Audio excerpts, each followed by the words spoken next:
Кеш жарық, құрметті көпшілік.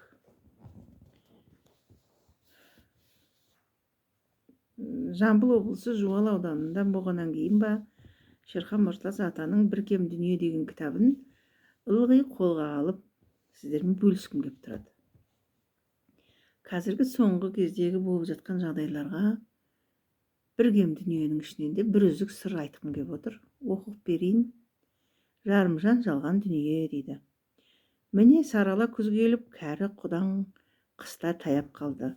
Әскери мекемелері күзгі маусымда жасы жеткендерді әскер қатарына шақырып жатыр.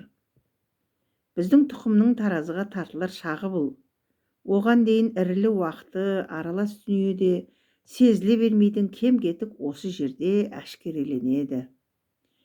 Әскерге шақырылған жастардың 80% жарамсыз, көбісі жарымжан, бойы аласа, ергежейлі ұрпақ өсіп келе жатыр. Салмағы бір тоқтың салмағына да жетпейді. Кешегі өткен Махамбет батыр ақын өтемістің туған 10 едік, онымыз атқа қонғанда жер қайысқан қол едік демеп педі. Қайда қазір? Адырнасын ала өгіздей мөңіреткен, атқан оғы еділ жайықты тең-тең еткен ерен ерлер қайда? Біздің Айша биби ауылында кешегі ер байзақ татқаның ұрпағы ерен көкпаршы Нәби Бауыр жергілікті көкпаршылар командасын құрып, талай жерде жарыстар ұйымдастырып, сайдың тасындай батыр балуан жастарды тәрбиелеп жүр. Дүниежүзілік олимпиада ойындарының жеңімпазы Мұхтархан Ділдәбек батыр көкпаршылар жарысын бастап, жақсы үлгі көрсетіп, тағы бір ерлік жасап жүр. Үміттің осы оты осыларда, олар аз. Жақында баспасөз сонау Канададан таза тұқымды бұқалар жеткізілгенін хабарлады. Малдың тұқымын тазартқан жақсы. Ал азыңқырап бара жатқан адам тұқымын, ұлт генофонын қалай жақсартуға болады? Денсаулық сақтау деген сала осыны ойлай ма? Ойлайтынын білмеймін, айтады. Бірақ дәрменсіз. Қалай болғанда да мемлекет тұғыры мызғымастай бекем болуы үшін өкімет те, жалпы әлеумет те қазіргісін, болашағын ойлап, ұрпақ тазалығын ерекше қолға алғаны абзал болар еді. Оны ойлап, отан сүйер әрекет қылатын қайраткерлер қайда? Бір кем дүние деген екен. 2008 жыл жазылған әңгіме бір кем дүние болғанмен, одан бері міне 16 жыл өтіпті. Осы мәселе әлі де осы мәселе күйінде қалып жатқан сыңайлы.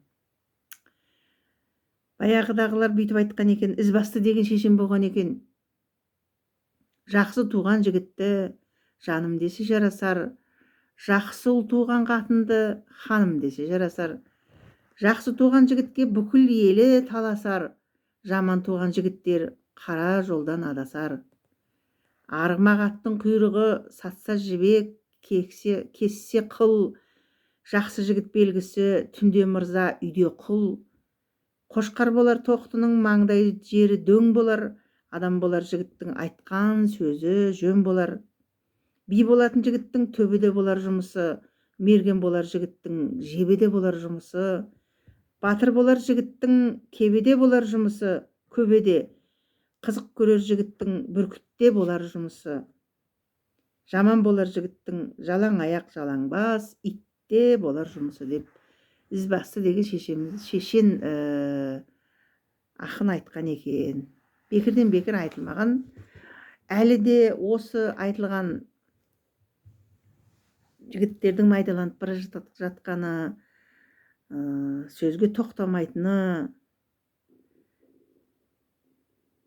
интернет желісінен, теледидардан болмаса да мынау телефоннан таралып атқан ақпараттарға қарап отырсақ, әрине қарның ашатындай, Шерхан Мұртаза атамыз тірі болса, әлі де бір кем дүниені жазатындай оқиғалар өтіп жатыр. Оны бәріміз көріп отырмыз. Біреуі самолетті шатақ шығарады, біреуі концертте жүріп аузына келгенін айтады. Осыларға тоқтам айтатын ер азаматтар жоқтың қасы. оны көріп жүрміз. Айтпаса сөздің ата сөйлет деген ойымдағы нәрсе болғаннан кейін бөліскенім сіздермен.